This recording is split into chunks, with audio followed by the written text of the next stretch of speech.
para la Universidad Pedagógica Nacional el que ella esté con nosotros y nos pueda compartir parte de su conocimiento.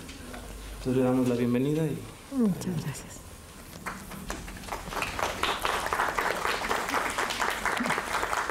No, pues el privilegio también es mío, es mutuo de encontrarnos para esta plática que vamos a compartir. Muchas gracias por la invitación de sus autoridades y muchas gracias de antemano por la presencia de este auditorio.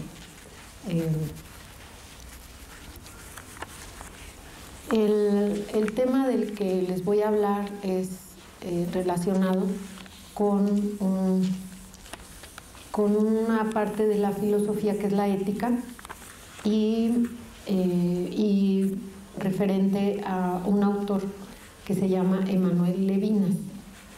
Es un autor pues contemporáneo porque murió en 1995, o sea, no hace mucho tiempo. Y es un autor que pertenece a la tradición de la filosofía fenomenológica, ¿sí? Es decir, a la tradición de la propuesta de Kant, de los desarrollos de Husserl, Kant siglo XVIII, Husserl siglo XX, pero antes de Husserl está, entre Kant y Husserl está Hegel, que también es fenomenólogo. Y luego, bueno, Levinas fue discípulo de Husserl y también conoció el trabajo de Heidegger, que es otro fenomenólogo importante, muy importante, ¿sí? Entonces, bueno, es para ubicarlo a él en su, digamos, en su trayectoria, primero en su disciplina, que es la filosofía, luego en la rama que es la fenomenología, y luego en la época que le corresponde vivir. Él estuvo en un campo de concentración, fue usado como traductor, por eso se salvó. Pero bueno, él ya llegó a Francia, radicó ahí, escribió, pues toda su obra está en francés. Hay algunos trabajos de él traducidos, bastantes. Bueno, esto es para que lo ubiquen. Ahora, voy a dar lectura a este escrito que traigo, pero si, digamos, voy a ir hablando. Este escrito es básicamente en términos de cómo va siendo importante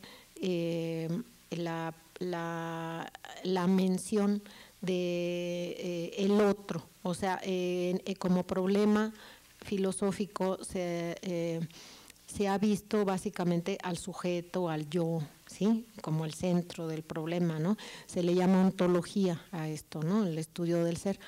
Y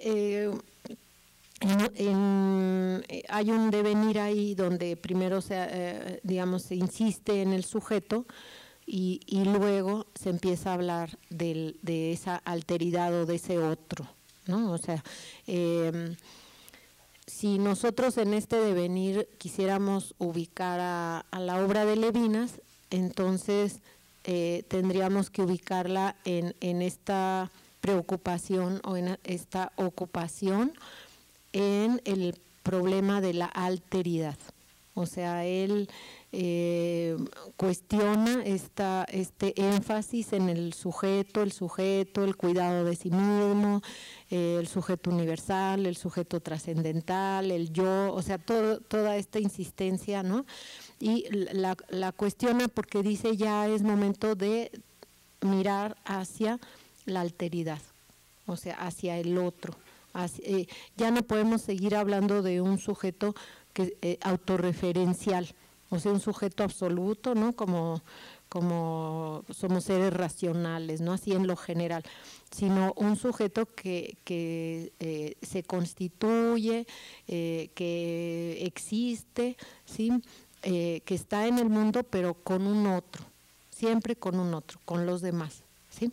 Con ese prójimo, con ese próximo y ese semejante, pero a la vez diferente, ¿sí? Entonces ese es por decir, el núcleo de su propuesta, ¿no? Entonces, bueno, les voy a leer el trabajo, digamos, esta presentación, y luego me interesa mucho escuchar sus comentarios, ¿sí? Bueno, entonces, la primera parte es Levinas en el devenir de la fenomenología. ¿Sí? La obra de Manuel Levinas es notable y digna de difundirse porque él hace una propuesta que cuestiona a la tradición filosófica basada en la reflexión del sujeto, considerándolo principalmente como un ser que es capaz de conocer, es decir, de dar cuenta de sí mismo y del mundo. ¿Sí?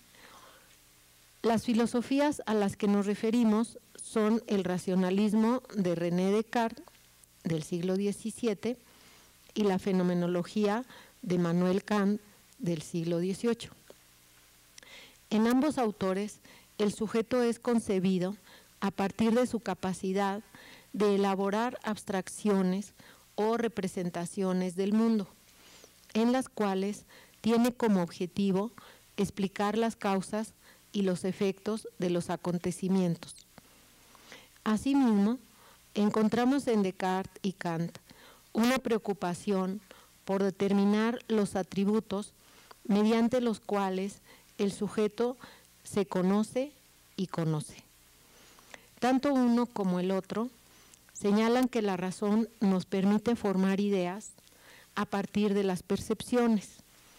Estas ideas reducen la diversidad del mundo sensible y son la base para la elaboración de clasificaciones que nos facilitan el reconocimiento y el manejo del mundo. El proceso va de lo diverso e inaprehensible a la unidad del concepto. O sea, estos autores, tanto Kant como Descartes, definen al sujeto como en su capacidad de conocer. O sea, somos sujetos en tanto que somos capaces de conocer al mundo, o sea, de dar cuenta de las cosas y del mundo, ¿sí? ¿Cómo hacemos para conocer? ¿Sí? ¿A través de qué podemos conocer? Y entonces eso se lo preguntan ellos y ellos plantean que es a través de la razón, ¿sí? Y a través del pensamiento. Y que el pensamiento lo que hace es una transformación de la diversidad del mundo sensible, ¿sí? Porque el mundo sensible es diverso, ¿sí? A la unidad de los conceptos, de las ideas, ¿sí? O sea, hay infinidad de árboles, pero todos ellos pertenecen a la ciencia de la botánica, ¿no? Y la botánica los clasifica, ¿sí?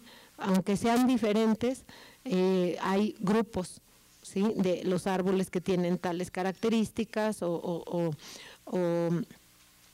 que tienen, digamos, de tamaño, de forma, etcétera. Y entonces eso es lo que hace el pensamiento, ¿sí?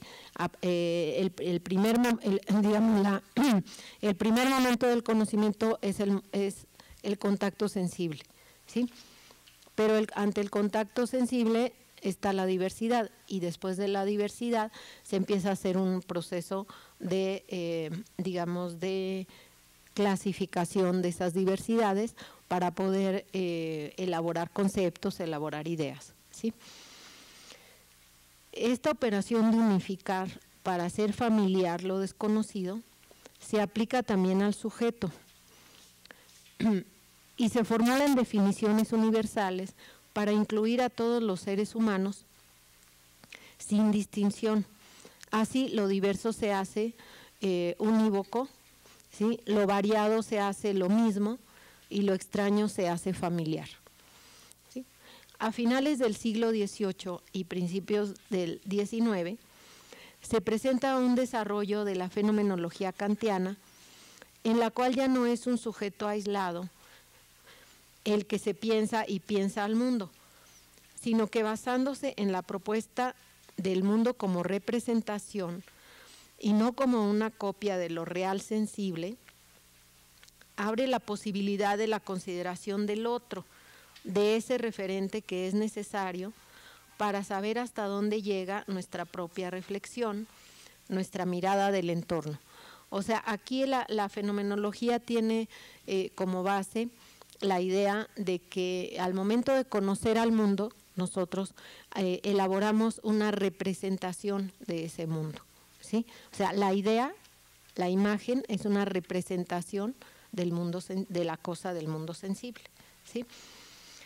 Y como tal puede, digamos, aun cuando está tratando de unificar en los conceptos y en las ideas esa diversidad del mundo sensible, no elimina del todo la diversidad, porque lo que yo veo de una cosa es diferente a lo que ve el maestro y a lo que vemos cada uno de nosotros que estamos aquí. Y eso depende del lugar desde el cual nosotros estamos mirando las cosas, ¿sí? No solo un lugar físico, sino también un lugar teórico, ¿sí? Entonces, un empirista ve ciertas cosas, un cognoscitivista ve otras, un psicoanalista ve otras cosas, ¿sí? Puede ser el mismo objeto, pero visto desde diferentes lugares, ¿sí? Lugares entendidos virtualmente como lo sería una teoría, ¿sí? O sea, una teoría es un lugar desde el cual yo veo algo, ¿sí? O me lo represento, ¿sí? Entonces, dice, si el conocimiento es una representación, entonces cada sujeto ha de ver las cosas según su posición, ¿sí?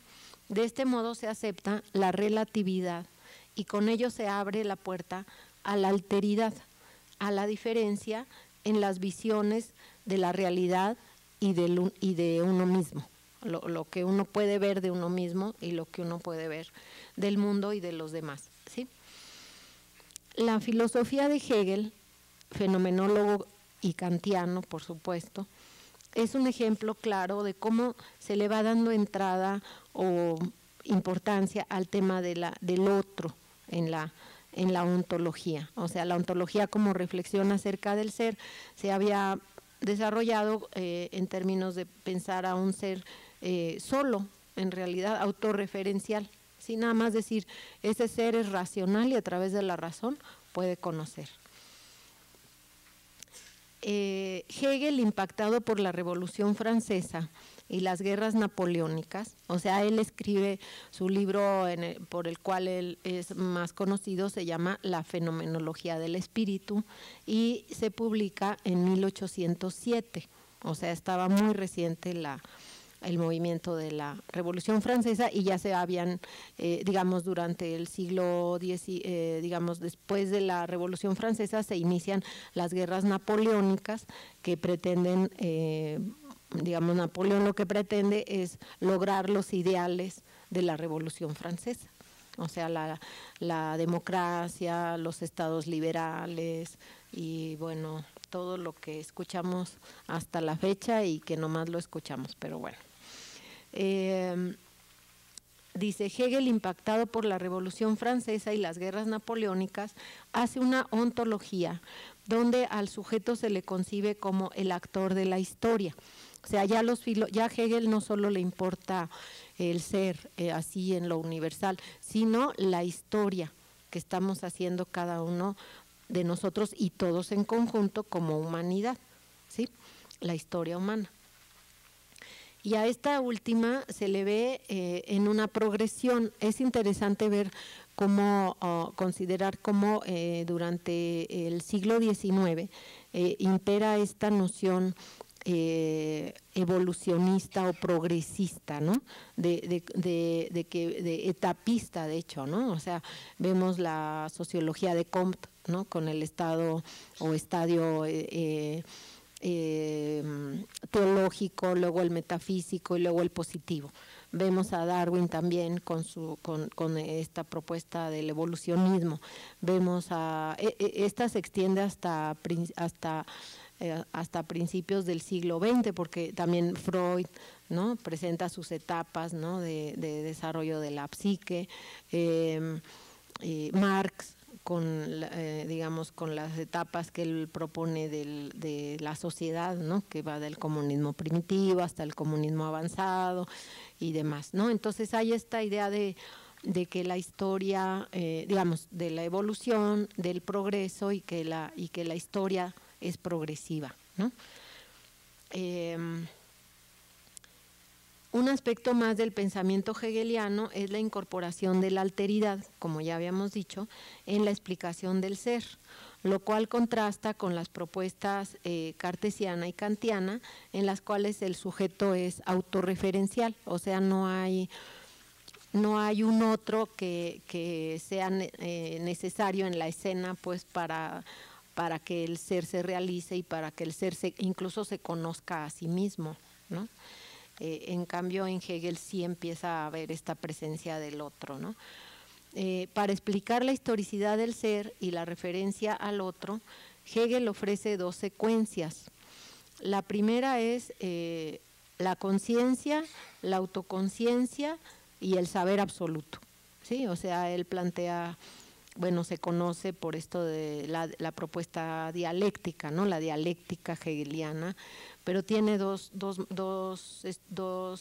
secuencias, ¿no? Una es conciencia, autoconciencia y saber absoluto, ¿sí? Dice, en estas etapas, ahorita les digo la otra, en estas etapas se señala que la conciencia equivale al régimen monárquico, ¿sí? No es la conciencia como se llega a conocer por otros autores. Dice, equivale al régimen monárquico en el cual la única visión de las cosas que es válida, que es existente y que es, digamos, tal como son las cosas, es como lo dice el rey. O sea, ¿por qué es malo esto? ¿Por qué? Porque lo dice el rey, ¿sí? Y no hay cuestionamiento y no hay otra manera de ver las cosas. Es la única manera, ¿sí? Y esta conciencia, como le llama Hegel, se resume en una frase simple, ¿no? Las cosas son así, punto, ¿sí? En cuanto al segundo movimiento, que es la autoconciencia, ¿sí? Ella alude al movimiento de la Revolución Francesa, ¿sí? Donde hace crisis esta palabra única del rey, ¿no? Y en donde llega el pueblo a Versalles y le dice al rey, pues sabes qué, las cosas no son así como tú dices, ¿no? O sea, la vida no es así de bonita como tú la vives, ¿sí? Aquí estamos nosotros muertos de hambre, viviendo en la miseria y te lo venimos a recordar, ¿no? Entonces, esa sería la autoconciencia, ¿sí? Dice, en la autoconciencia se confrontan las visiones del rey y la visión del pueblo, ya no se sostiene la mirada absolutista, ¿sí? Sino que ésta se convierte en una versión de la realidad, ¿sí? Más no la realidad misma. Sí, tampoco vamos a decir que no existe el modo de vivir de estas personas privilegiadas. Sí existe, claro que existe, pero no es, digamos, no es el modo en que vive todo mundo, ¿no? No es el modo en que se describe, digamos, la manera de estar en el mundo de toda la gente, ¿no? Entonces dice, esta etapa se resume en la frase, las cosas son así para mí. Sí, al primero era, las cosas son así y punto. No hay entrada a que alguien piense que sean diferentes, ¿no? Las cosas son así. La autoconciencia es darte cuenta de que el modo como tú ves las cosas es relativo. O sea, las cosas son así para mí, pero para ti como son, y para ti, y para ti, y para ti. O sea, cada uno de nosotros estamos viendo las cosas de una manera diferente, ¿sí? Entonces ya no son las cosas así, sino así son para mí, ¿sí? Entonces esa es la autoconciencia, o sea, la conciencia de que mi saber es relativo, ¿sí? Posteriormente el saber absoluto, que aparece como esa elaboración que incluye a todas las versiones posibles de la realidad, dadas desde diferentes lugares, por parte de los que constituyen la sociedad. O sea, el saber absoluto sería la síntesis de todas las maneras de ver las cosas según el lugar en el que estemos, ¿sí? Ahora, él caracteriza el saber absoluto, dice que es el Estado-nación, o sea, el Estado-nación que quiere instituir Napoleón en toda Europa, ¿sí? En donde haya leyes, en donde haya constituciones, en donde la gente pueda elegir a sus gobernantes y ya no sea por herencia como era en la monarquía, ¿sí? Ya no sea la liga esta de sangre, sino que sean los gobernados los que puedan elegir a sus gobernantes. O sea, todos estos cambios empiezan a generar lo que se va a entender como Estado-nación, ¿sí? Y eso para Hegel sería el saber absoluto, o sea, todos van a tener una función, todos vamos a tener una función en la sociedad y desde donde estemos vamos a tener una versión de la realidad, ¿sí? El segundo esquema de Hegel es el que ya seguramente lo han escuchado también, el de tesis, antítesis y síntesis. Sí, a veces nos dicen, bueno, cuando nos llegan a hablar de Hegel nos dicen la dialéctica hegeliana que consiste en la tesis, la antítesis y la síntesis, ¿sí? Bueno, en este esquema Hegel pretende caracterizar al pensamiento dialéctico que asume la diferencia, ¿sí? Pero como una vía para llegar a la conciliación de las contradicciones. O sea, Hegel incluye en esto de la tesis, la antítesis, la contradicción, o sea, la tesis es una afirmación, ¿sí? La antítesis es una afirmación que contradice a esa tesis, ¿sí? No necesariamente es el opuesto, ¿sí? O sea, podemos empezar a discutir cualquiera de ustedes y yo, o entre ustedes, y entonces alguien afirma algo y alguien otro afirma una cosa diferente, ¿sí? Esa sería la antítesis, ¿sí? O sea, la otra manera de ver las cosas, ¿sí? Pero en la discusión según Hegel, la dialéctica pretendería llegar a la síntesis, no quedarse en la contradicción, sino conciliar las contradicciones, ¿sí? Entonces, por eso esa es digamos, es la propuesta de la dialéctica hegeliana, la tesis, la antítesis y la síntesis, ¿sí? Dice, la tesis es una afirmación acerca de la realidad, la antítesis es una visión diferente y finalmente la síntesis incluye a ambas versiones formando una sola. De nuevo aparece la alteridad asimilada a la unidad. O sea, sí se acepta la presencia del otro o la existencia de una u otra manera de ver las cosas, pero como vía para llegar a una síntesis que integre las versiones, ¿no? Y en relación a la forma mediante la cual Hegel define al yo, ¿sí? Porque en este texto de la fenomenología del espíritu habla de cómo se constituye ese yo, ¿sí? Dice, este autor señala que el yo se extiende hasta donde empieza el no yo. O sea, ¿cuál es mi límite como yo? Hasta donde empieza el no yo. O sea, al otro Hegel le dice el no yo, ¿sí?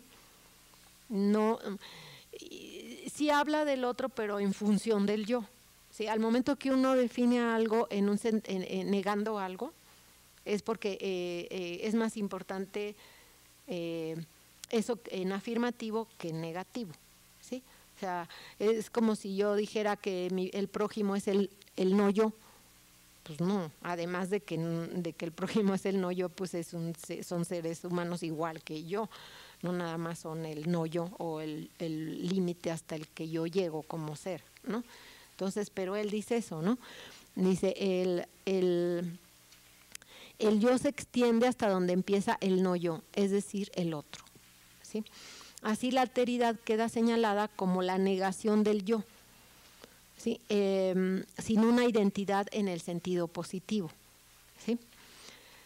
Además, la alteridad en Hegel es un paso hacia la restauración de la unidad.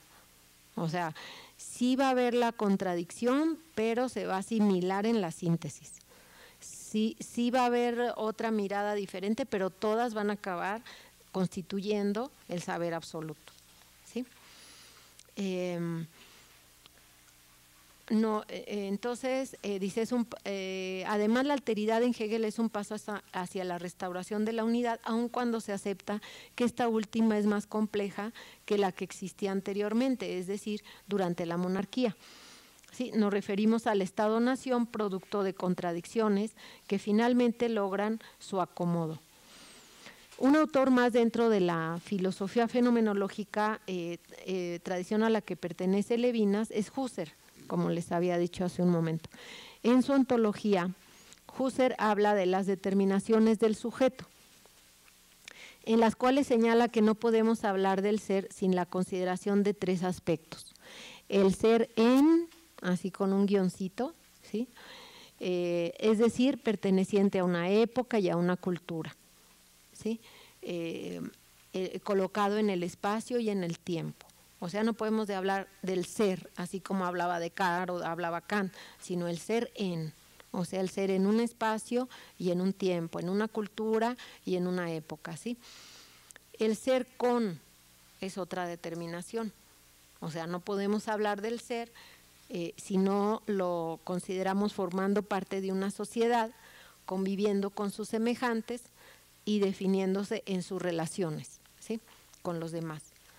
Y otra determinación es el ser para. Dice, porque los sujetos somos en el mundo y nos proyectamos hacia las cosas del mundo. O sea, aquello en lo que pensamos, o sea, tenemos la capacidad de pensar, pero siempre pensamos en algo. Sí, no, digo, pues si no, no se podría ni siquiera pensar al pensamiento, sino pensar, si pensar fuera en la nada. Incluso la nada, pues es un algo. Al momento que lo pienso le doy una identidad, ¿no? Entonces, eso en lo que piensa el pensamiento humano, eso es parte del mundo, ¿sí? O sea, pienso en los árboles y hago botánica, pienso en el espacio y hago astronomía, pienso, o sea, siempre pienso en algo y ese algo está en el mundo. O sea, yo dirijo mi objetivo y mi atención, mi meta en algo que está fuera de mí, ¿sí? O sea, algo que pertenece al mundo en el que estoy, pero que no está dentro de mí necesariamente, ¿sí? Entonces, esas son las 3 determinaciones que dice Husserl con las que hay que pensar al ser. ¿Sí? De este modo, según Husserl, el ser se determina en su relación con los demás, con sus semejantes. Este autor, al igual que Hegel, hace una reflexión al respecto de la historia y su devenir. También hace una reflexión Husserl acerca del problema de la racionalidad de la historia humana.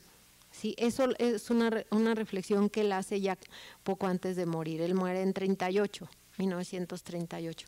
Pero es interesante cómo él no solamente está pensando como Descartes, de si somos racionales y de que como al pensar dudamos, analizamos, no, sino que también si somos racionales, la historia humana tendría que ser racional. O sea, si la historia humana la hacemos seres humanos y los seres humanos somos racionales, pues la historia humana también tendría que ser racional, ¿sí?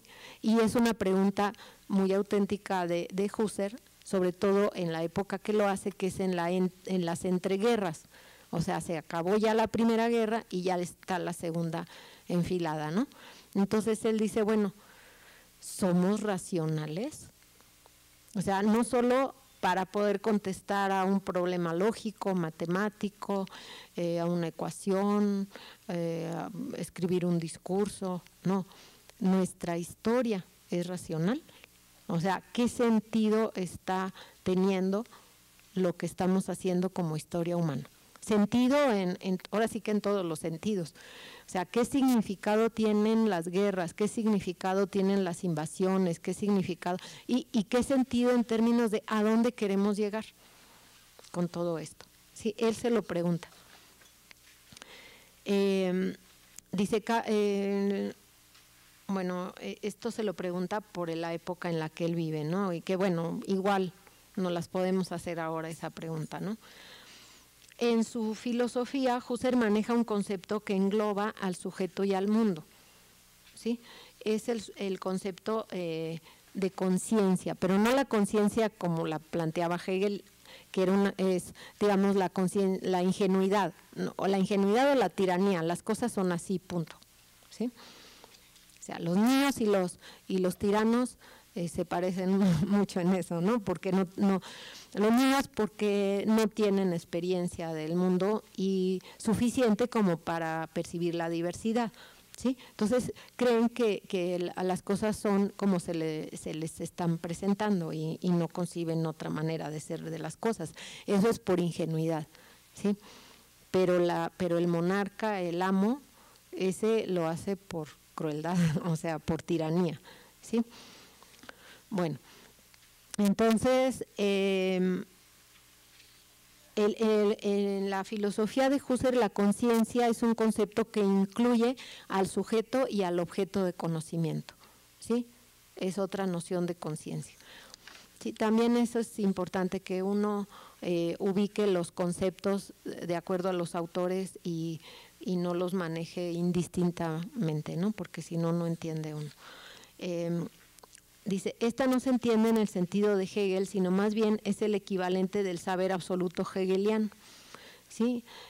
Pues en el marco de la epistemología se plantea que el sujeto es para el objeto y el objeto es para el sujeto. O sea, aquí Husserl dice, vamos a acabar con el solipsismo kantiano, o sea, ese sujeto solito que ve al mundo y que se pregunta sobre el mundo y también sobre sí mismo, pero como ser racional y ser que puede conocer al mundo y hasta ahí, ¿no? En cambio acá con Husserl es ese sujeto que dice, yo voy a conocer a este objeto, pero y lo voy digamos, y voy a hablar acerca de él, pero él también me va a afectar a mí.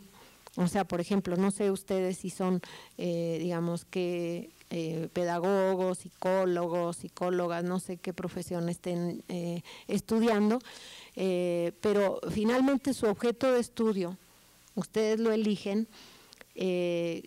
como sujetos, pero a la vez ese objeto de estudio los hace a ustedes sujetos, ¿sí? O sea, los hace psicólogos, los hace pedagogos, o bueno, dependiendo al arquitecto, digamos, su objeto de estudio, ¿sí? Lo hace arquitecto a él también, ¿sí? Al médico, su objeto de estudio lo hace médico, o sea, la práctica, el ejercicio del conocimiento de ese objeto nos transforma. ¿Qué quiere decir eso? Que ya vamos a ver al mundo como psicólogas, como psicólogos, como pedagogos, como pedagogas, como arquitectos. O sea, un arquitecto ve al mundo muy diferente a como lo ve un psicólogo. Por ejemplo, esto del debate, ¿no? O sea, ¿qué vimos del debate? Claro, hay cosas así en lo general, pero hay muchas cosas que un psicólogo, una psicóloga pudo haber visto y que un politólogo, un sociólogo no lo notó, ¿sí? Y viceversa. Digo, hay cosas que un psicólogo dejó pasar y que una politóloga sí le puso ahí el acento al asunto. Entonces, ¿esto qué quiere decir? El objeto de estudio nos hace sujetos también, ¿sí? Entonces ahí esa es la conciencia para Husserl, o sea, la conciencia no incluye al sujeto y al objeto, ¿sí? Dice, con respecto, eso es a la epistemología, y con respecto a la ontología, el ser es en el mundo y con los demás.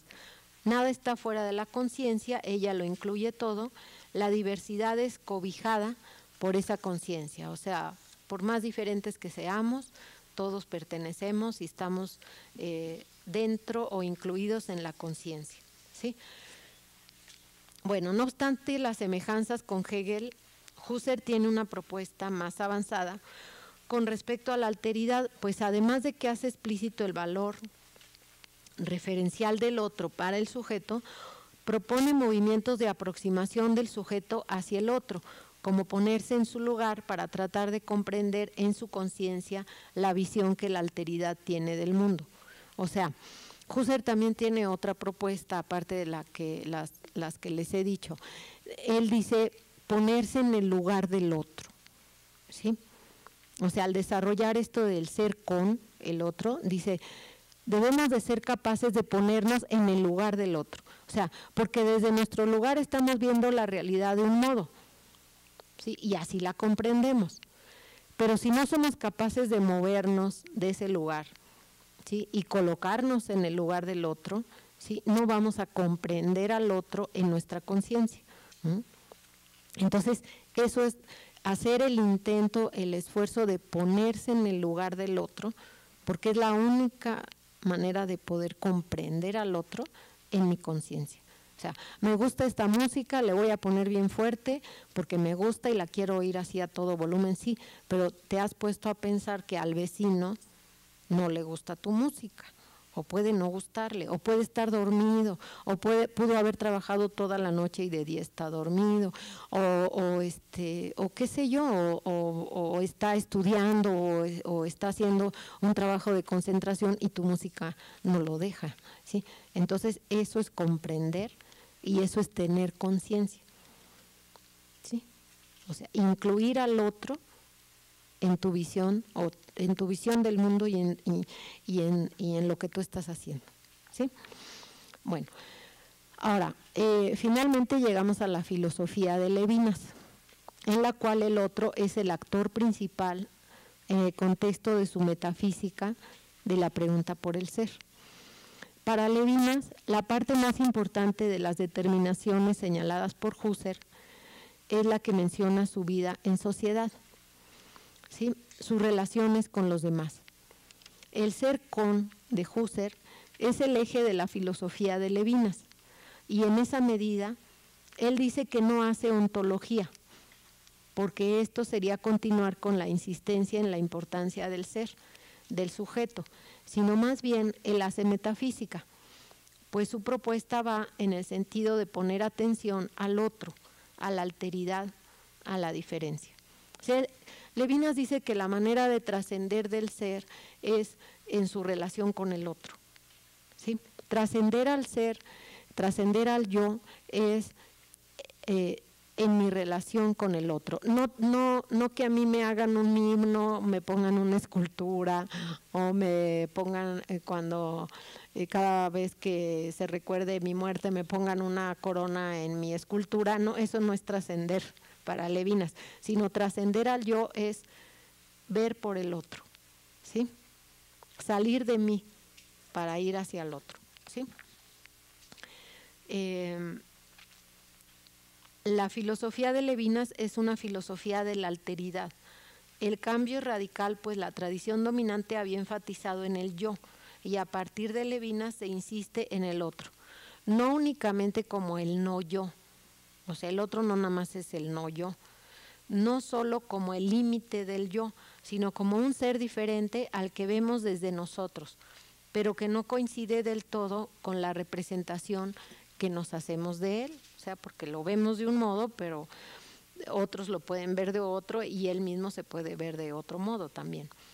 Es más, dice Levinas, la representación como producto del intelecto humano no es suficiente para conocer a ese otro que aparece frente a nosotros, ¿sí? O sea, la representación como una operación del pensamiento lógico, abstracto, conceptual, no abarca todo lo que es el otro y todo lo que somos nosotros, ¿sí?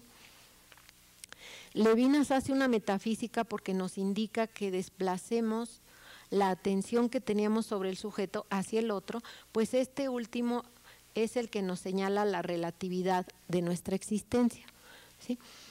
Para Levinas lo más importante es el sujeto en su relación con el semejante. Por tal motivo considera que la filosofía base de es la ética. O sea, la filosofía tiene tres ramas fuertes que son la lógica o epistemología, ¿sí? la estética y la ética, ¿sí? Que responden a tres valores que son los más importantes, que son la verdad, la belleza y el bien, ¿sí? Son los tres valores eje, pues, de la filosofía. Ahora, estos tres valores y estas tres ramas no siempre han estado en la misma jerarquía, ¿sí? ha habido momentos de la historia humana en los que la estética es más importante que la lógica y que la ética. Hay otros en los que la ética es más importante, ¿sí? Y hay otros en los que ahora, y hace tiempo, toda la modernidad, de un tiempo para acá, es la lógica o la epistemología o la verdad, ¿sí? Incluso por encima del bien y de la estética, ¿sí? Entonces, por eso dice Levinas, o sea, Levinas trastoca este orden, ¿sí? Para él lo más importante no es la verdad, y no es porque no sea importante o porque no nos hable de ella, sí nos habla de ella, pero para él la filosofía primera es la ética, ¿sí? Por lo tanto, el valor primero es el bien, ¿sí? No es, digamos, no está negando el valor de la verdad, pero para él lo más importante es el bien, ¿sí? Ahora ya en su propuesta ética, Levinas contiene conceptos clave como los siguientes: la responsabilidad, la libertad, la no indiferencia hacia la diferencia, la proximidad, la vulnerabilidad, la sensibilidad, la asimetría, la heterogeneidad y un concepto que el rostro le llama él, ¿sí? El rostro, ver el rostro del otro es ver su vulnerabilidad, y ver la vulnerabilidad del otro es aceptar la vulnerabilidad propia. O sea, somos vulnerables, no somos, digamos, personas o seres que podemos con todo y que sabemos todo y que somos omnipotentes y omnipresentes, no, y que nadie nos puede hacer daño. No, al contrario, es muy fácil, ¿sí? Experimentar el dolor, así como de fácil es experimentar el placer, ¿sí? Las dos cosas van una con la otra, ¿sí? En cuanto a la responsabilidad, nuestro autor la considera el eje de la relación con el otro. Somos responsables del otro, dice él, porque lo que este demanda de nosotros no se lo puede dar nadie más. O sea, andar por el mundo pensando y viendo al otro como un alguien que espera algo de nosotros y que nos pide algo, nos demanda algo que nadie le va a poder dar más que nosotros, ¿sí? En nuestra singularidad de cada uno de nosotros, ¿sí? Lo que le podemos dar al otro, nadie se lo puede dar más que nosotros, ¿sí? La responsabilidad, dice él, antecede a la libertad porque no elegimos ser responsables, sino que ya desde el momento en que somos, ya somos responsables, ¿sí? Uno del otro. O sea, entre nosotros somos responsables uno del otro, ¿sí? Al responsabilizarnos por el semejante, asumimos nuestra asimetría con respecto a él. Esto es muy interesante porque tenemos una idea muy mercantil o muy materialista de lo que es, por ejemplo, la justicia, ¿no? O la generosidad o el darle al otro, ¿no? En el sentido de bueno, le voy a dar en la medida que él me dé, ¿no? Siempre andamos así con la libretita al lado y el lapicito apuntando, le di tal cosa, pues entonces él me tiene que dar tal otra, ¿no? Y si no, pues ya hay una, digamos, un desnivel, un desbalance y no nos va a gustar eso. No, pero Levinas propone algo muy, muy diferente. Él dice, yo tengo que salir andar por el mundo pensando que yo soy responsable por el otro, ¿sí? Y que yo le voy a dar al otro, ¿sí? Y no voy a estar pensando o esperando que el otro me dé en la misma medida, ¿sí? O sea, yo le voy a dar al otro y si el otro me da o no me da, es su problema. O sea, pero yo tengo la responsabilidad de dar y de hacerme cargo de ese otro, ¿sí? Por eso él dice que la asimetría es la característica, ¿no? O sea, no va a haber nunca simetría, ¿sí? nunca va a haber un balance entre lo que damos y recibimos, ¿sí? Porque una cosa, yo digo, una cosa es prestar algo y otra cosa es dar algo. Cuando uno presta algo, pues sí quiere de vuelta lo mismo, ¿no? O sea, si tú me prestas tu pluma, pues tú quieres que yo te regrese tu pluma, no mi papel o mi folder o lo que sea. Tú quieres tu pluma, porque tú me la prestaste, no me la diste, ¿sí? Pero cuando uno da algo, es desprenderse de ese algo para ese otro y olvidarlo, ¿no? Es cuando uno da algo, es cuando alguien se acerca y le dice, oye, gracias por lo que me diste aquella vez, y uno dice, ¿cuándo? ¿Cuándo pasó eso? No me acuerdo. Eso sí fue un acto de generosidad de uno. O sea, porque cuando uno da, uno olvida. Uno olvida lo que da y lo deja ahí para el otro, y es lo que el otro agradece más, ¿sí? Es lo que más agradece y lo que nunca se olvida, ¿sí? Entonces, esa es la generosidad y esa es la asimetría a la que se refiere Levinas. No estar buscando digamos, la equivalencia siempre, ¿no?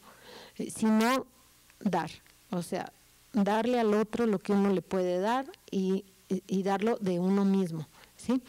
Y ya, lo que pase después, si me lo regresa, si me lo agradece, si me lo reconoce, eso ya es otra cosa, ¿sí? Dice, mi responsabilidad excede a la del otro, así que no hay simetría. Bueno, para Levinas ser sujeto es trascender al propio yo y aproximarse al otro. La responsabilidad nos remite y fíjense, dice, la responsabilidad nos remite a la seriedad y a la gravedad de la palabra amor al prójimo. O sea, la palabra amor es una palabra que se usa últimamente mucho, pero que se practica muy poco, ¿sí? Entonces, el amor es una responsabilidad, es un compromiso, es un dar sin esperar, nada de regreso, ¿sí? Si sucede, qué bueno, y si no, también. Por eso él dice, la responsabilidad nos remite a la seriedad y la gravedad del amor al prójimo, de un amor, y fíjense, hay una noción que me gusta mucho que él usa y dice, un amor sin concupiscencia, ¿sí? O sea, un amor que podemos dar a todos los seres humanos, ¿sí? No necesariamente o forzosamente vinculado al erotismo, por ejemplo. No está excluido, no lo está excluyendo, pero no lo está, digamos, limitando a ese tipo de relación, ¿sí? Sino dice amor sin concupiscencia, ¿sí? Amor fraterno, amor filial, ¿sí? Con respecto a la libertad, esta se relaciona con la capacidad de incluir en mi pensar la existencia del otro, su presencia y un lugar para él que yo no debo invadir ni debo usurpar. Mandato y libertad no se contraponen, dice él, lo que uno piensa corrientemente, ¿verdad? Que el mandato se limita a la libertad, ¿no? Dice, seguir el mandato no es perder la libertad, pues este mandato proviene desde el interior del ser, un ser que es con y por el otro. O sea, no voy a dar al otro por mandato, o sea, por una cosa que se me impone, sino por una cosa que viene como parte de mi ser, ¿sí? El mandato incluye al prójimo al mismo tiempo que proviene de la intimidad del yo, pues este es desde el origen con el otro, ¿sí? Un aspecto más de la libertad es que nos acerca a lo que somos, al desarrollo de nuestras cualidades. Lo que nos es ajeno no debe verse como una carencia, pues ni siquiera nos pertenece. O sea, esto también es interesante porque a veces decimos, ay, es que es la carencia, es que soy limitado, ¿sí? O soy limitada, pues sí, todos somos limitados, ¿y qué? O sea, ¿a poco queremos saber hacer todo, poder hacer todo, estar en todos lados? O sea, eso y si así fuera, ¿para qué lo queremos? O sea, ¿qué sentido tiene eso o qué pretendemos con eso? ¿Sí? Entonces, sí somos limitados, pues sí, ¿y qué? No tenemos por qué querer lo que no somos, ¿sí? En cuanto a la negatividad de la libertad, esta se refiere a la afirmación del egoísmo al llevar a cabo actos mediante los cuales el individuo pretende afirmarse en su identidad, pero a la vez excluye la libertad del otro al grado de abusar de él. Así, lo opuesto a la libertad no es el mandato, sino la tiranía, la violencia que se ejerce hacia el otro sin respetar su lugar como existente. Al respecto de la justicia, Levinas nos dice que ella implica asumir al otro como alguien diferente, a la vez que semejante. Diferente porque no le vamos a pedir que sea como nosotros, como una copia del propio yo, y semejante debido a que también requiere de las condiciones para desarrollarse en sus posibilidades, las cuales son ajenas a las que uno posee. ¿Sí? De acuerdo a este autor, justicia y poder no coinciden porque el poder se define en su capacidad de eliminar al otro. ¿Sí? Bueno, con respecto a la bondad, Levinas la asocia a la generosidad, que ya hemos estado hablando sobre ella, ¿no? El acto bondadoso es un inicio sin regreso, es dirigirse al otro sin buscar recompensa. ¿Sí? Los efectos de la bondad, dice, no necesariamente se ven de manera inmediata, sino que a veces suceden aún ya no estando nosotros, ¿no? La bondad nos proyecta al futuro porque tiene efectos que pueden presentarse aun cuando nosotros ya no estemos, ¿no? Entonces, en contraste con el pensamiento de Heidegger que dice ser para la muerte, Levinas dice ser para después de la muerte. O sea, aquí lo importante no es que yo voy a morir, ¿no? Así, yo voy a morir y ya se acabó el mundo. Pues no, se acabó mi mundo, pero el mundo no se acabó, ¿sí? Sino, ¿qué voy a dejar para después de mi muerte? ¿O qué mundo voy a dejar cuando yo muera? ¿Sí? Para los que vienen después, porque yo no voy a ser el fin del mundo, ¿sí? Aunque estemos en 2012 y se piense a veces lo contrario, pero bueno. Dice, a veces la bondad se ve como tontería, como debilidad, una debilidad ahí, consideramos en los límites del egocentrismo. Sí, a veces nos dicen, ay, qué tonta, regresaste lo que encontraste, ¿no? Pues eso no es tontería, ¿sí? Eso es bondad, ¿sí? Sucede algo diferente, ¿sí? Cuando vemos la bondad en el contexto del trato con el otro, ¿sí? Pues aquí resalta su valor y se convierte en altura, en excelencia, en un acto que nos lleva más allá que el ser. O sea, no fui tonta al regresar lo que encontré perdido, ¿sí? Llevé a cabo un acto de bondad porque pensé en el otro, el que lo perdió. O sea, ese objeto era de alguien y ese alguien lo necesitaba, por eso lo tenía, le servía para algo. Yo no tengo por qué quedarme con eso, ¿sí? Entonces, en ese sentido, soy tonta para los egocéntricos, ¿verdad? Para los que piensan nada más en ellos y todo está en función de lo que les pueda servir. Pero en este contexto es un acto de bondad.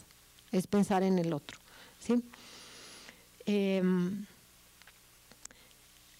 Dice, la sensibilidad tiene que ver con el mandato no matarás, ¿sí? Se trata de no aprovecharse de la vulnerabilidad del otro, sino más bien que esta última nos lleve a hacernos cargo de él, ¿sí? Y Levinas tiene una frase que repite, dice, ser capaz de quitarnos el pan de la boca para alimentar al otro, ¿sí?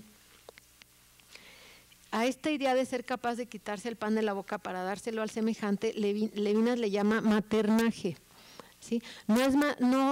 El maternaje no es exclusivo de la relación madre-hijo, es extensivo a la relación entre los humanos, ¿sí? O sea, ser capaz de que me voy a llevar yo algo de alimento a mi boca y el otro lo necesita, yo se lo doy, ¿sí? Entonces, eso es es la conciencia de esa responsabilidad por el otro, ¿sí? La sensibilidad también se relaciona con la proximidad, Si bien el prójimo es diferente y esa diferencia marca una distancia, también sugiere un acercamiento, el contacto con el otro. La proximidad es el yo que se acerca y emprende una relación en la que el otro participa como fin en sí mismo, sin perder su diferencia. La vulnerabilidad es un aspecto más a tratar en la ética de Levinas. ¿Sí? La vulnerabilidad vista más como fragilidad, ¿sí? Una fragilidad que todos tenemos. ¿Sí? En cuanto al rostro que les decía hace un momento, Levinas tiene otra concepción que no es la coloquial, pues para él ver el rostro del otro es verlo como diferente a nosotros, ¿sí? Es ver esa diferencia en el otro, ¿sí? Que no es lo mismo, que ese otro no es lo que yo quisiera que fuera, ni es un espejo mío, ni es un eco, mi voz, la voz del otro, sino que es un ser diferente, que piensa diferente, que siente diferente y que tiene un lugar diferente al mío, ¿sí? También ver el rostro del otro es ver su vulnerabilidad, pero para verla yo tengo que aceptar la mía, ¿sí?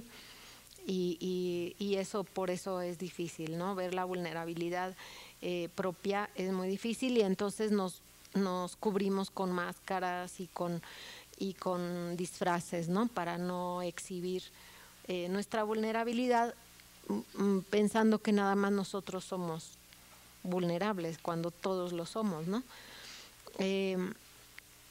Finalmente, después de este breve recorrido, lo que podemos retomar, bueno, que ya no fue tan breve, ¿verdad? Pero bueno, es lo que nos inició en este trabajo, a saber, las diferencias entre Levinas y sus antecesores filósofos, o sea, los filósofos que le antecedieron y que pensaron al ser.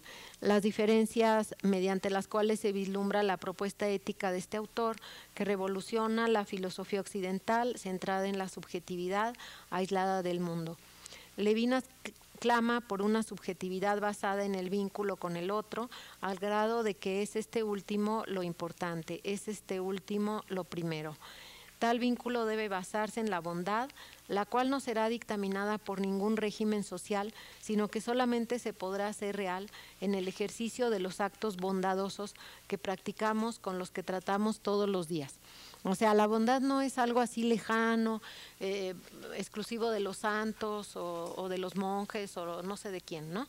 Que bueno, aquí ya tampoco se cree mucho en eso, en la actualidad ya no es ese prejuicio, pero dice Levinas evoca a un autor llamado Grossman, que Grossman habla de las pequeñas bondades, o sea, lo que hacemos todos los días por el otro, ¿sí? Y según él, la sola cosa que pervive es la bondad de la vida cotidiana, ¿sí? Esta bondad es sumamente frágil ante el poder del mal y aún así es la que persiste, ¿sí? No se acaba. Ella es la vía hacia la humanización, ¿sí? Bueno, aquí ya termino porque ya me extendí en esto. Muchas gracias.